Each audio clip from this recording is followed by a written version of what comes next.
What's going on, everyone? So this Lakers roster, obviously 3-and-D Wayne should be top priority. But beyond that, getting kind of another big man, a backup center, whether they keep Maxi Kleber or they trade Maxi Kleber, however that goes, kind of getting like a rim protector, shot blocker, maybe kind of a defensive big man, somebody that can also play off a LeBron, play off a Luka, play off Austin Reeves, I think could go a long way for the Lakers.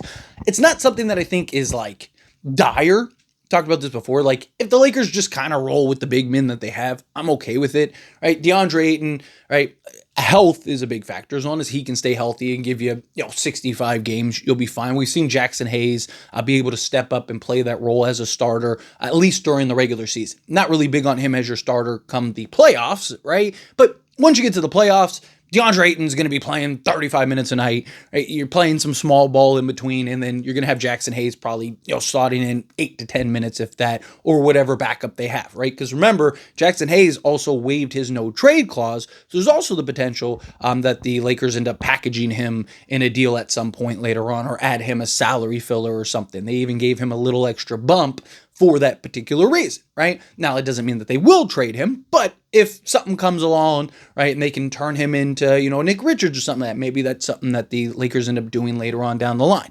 But not something that I think is like a dire need. I'd rather them focus on, using what they can to get that slotted in 3-and-D wing, maybe get some bench depth, some bench scoring. I still kind of would like a guy off the bench that can just go get you a bucket, right? Yes, our starting unit has a ton of it, but it's all kind of reliant on LeBron, Reeves, and Luka being those engines and being those offensive generators. It'd be nice to have a guy that could just Malik Monk, like, hey, go off the bench 20 minutes a night and give us 15, right? And you don't need Luka or LeBron or Reeves to have to generate and create everything for him to go get buckets. I think that could be very beneficial. But one guy I wouldn't mind seeing the Lakers kind of take a flyer on, right? Obviously, they can't sign anybody right now.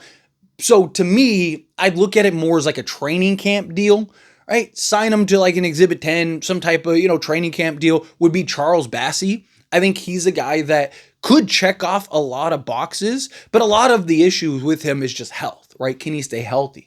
His defensive stats are fantastic, right? His per 36 numbers are like ridiculous. We'll get into all that here in a moment, but a lot of it has just been him not being able to stay out there on the basketball court, right? He's 24, he'll be 25 about a couple weeks into the season.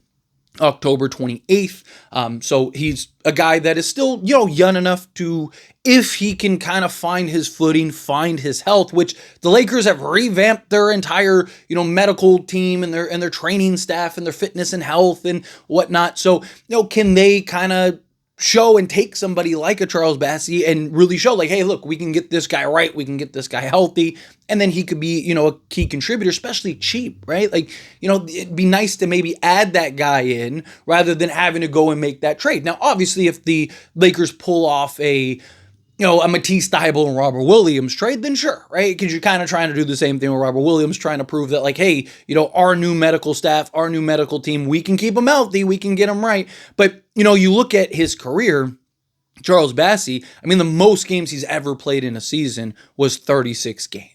Right? A lot of it is, again, just him being able to stay healthy out there on the basketball court. Talk about a guy, 6'10", he's 235, 240. He's got like a 7'4" wingspan, right? And a guy that can actually, defend at multiple positions. He could be that lob threat, right? He can defend, in the pick and roll, right? He has that athleticism, right? He has the capabilities that you're looking for the Lakers as like that lob threat, that shot blocker, that defender. I think he's a little more disciplined than Jackson Hayes. I think he's a little better on the defensive side than Jackson Hayes. Jackson Hayes has the potential, right?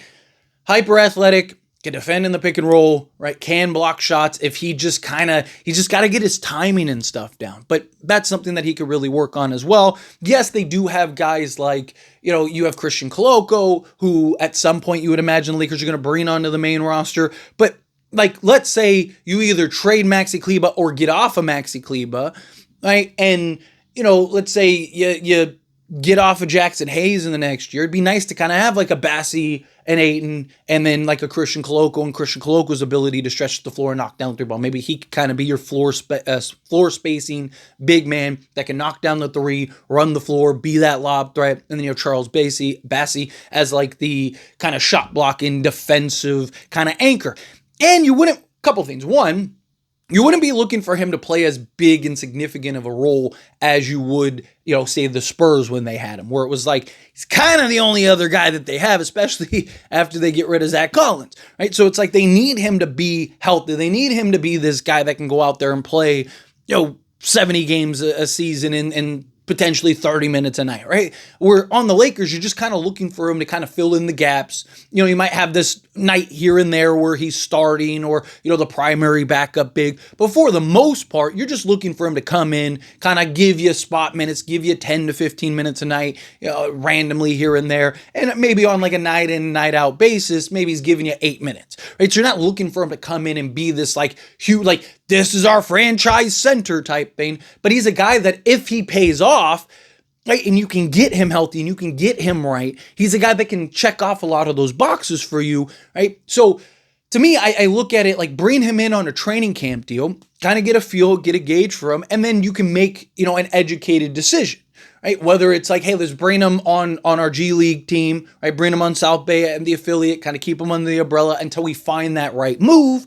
Or you could go and, bring him in on the main roster. Like if he's just that good and he's showing everything that you want to see, maybe now you're like, hey, he could be the guy in spot minutes for us and we can take the fight. Let's just go trade for a Matisse Thybulle, right? Or let's go make the Andrew Wiggins trade or something like that. Maybe now you're making the move that you wouldn't have made otherwise because you got that guy in Bassey who really balled out and showed out in summer league or in preseason, right? In training camp and all those things. So if I don't hate the idea. Obviously, again, there are some questions, but if I've talked about, like, you're going to have to take some risks. You're going to have to take some flyers on some guys, right? Especially with the new CBA. You need to find that cheap talent. You need to find those guys that teams might not be willing to take the chance on, that you're willing to take the chance on. And if you hit, some you're going to miss on, of course, just like a draft, just like anything else. Some you might, but for every 5 misses, if you get that one, right, like it pays off and it makes up for all those other misses, right? So a Bassey could be one of those guys that you're bringing in on a cheap deal that is just kind of playing a small minimal role for you, kind of proves himself next year, bringing him in, kind of doing it again. Right? He's a guy that now by 27, he's ready to step in and be your primary backup and so now you have Ayton who could do the, the versatile, skilled big that could be the floor runner, be the lob threat, do all those things, right? Now you got Bassey who can maybe be your defensive anchor specialist, right? If Ayton can kind of show the ability to stretch the floor and knock down the three more consistently, maybe you can even run both of them at times, right? And just, again, kind of just slowly build up with him, kind of have that development guy, a guy that has experience in the league. And when he does play, the guy's good, right? Like he's shown, like when he's on the court, he's a guy that could give you some production out there.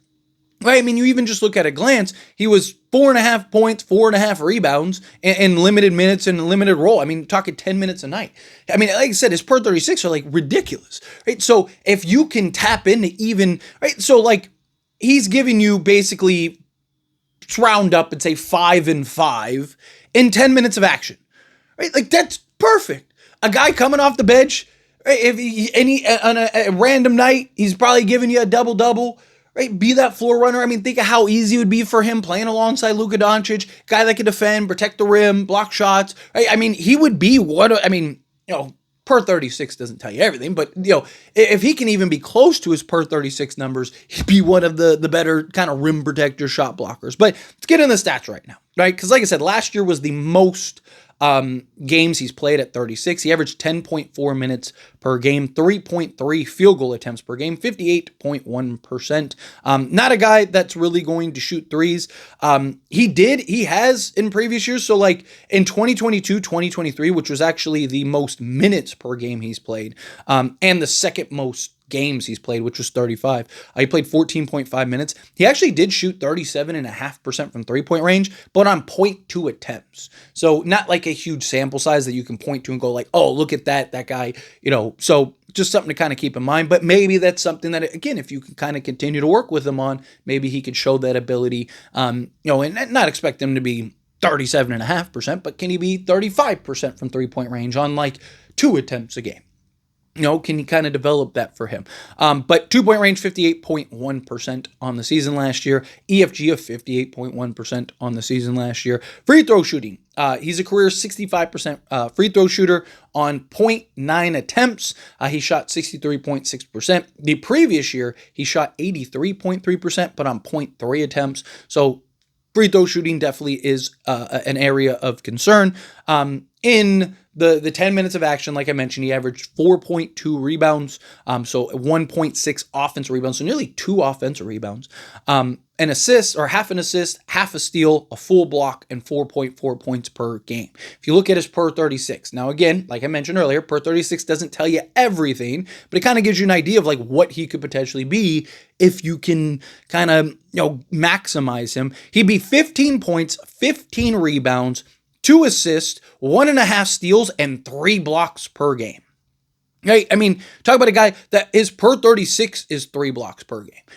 So he could be that rim protector. He could be that shot blocker, right? He's a guy that is athletic enough to be able to defend in space and be that defensive anchor for you potentially. Again, it's just, can you get him right and healthy? We'll see. But anyway, just kind of a thought. As always, this is a discussion, so I pass the question on you. Let me know your thoughts and opinions down in the comments. That being said, if you haven't liked this video, hit that like button. Helps me out. If you enjoy these types of videos, and I truly appreciate it. Not subscribe channel, hit that subscribe button. Turn on the bell notifications. Appreciate y'all. See you in the next one.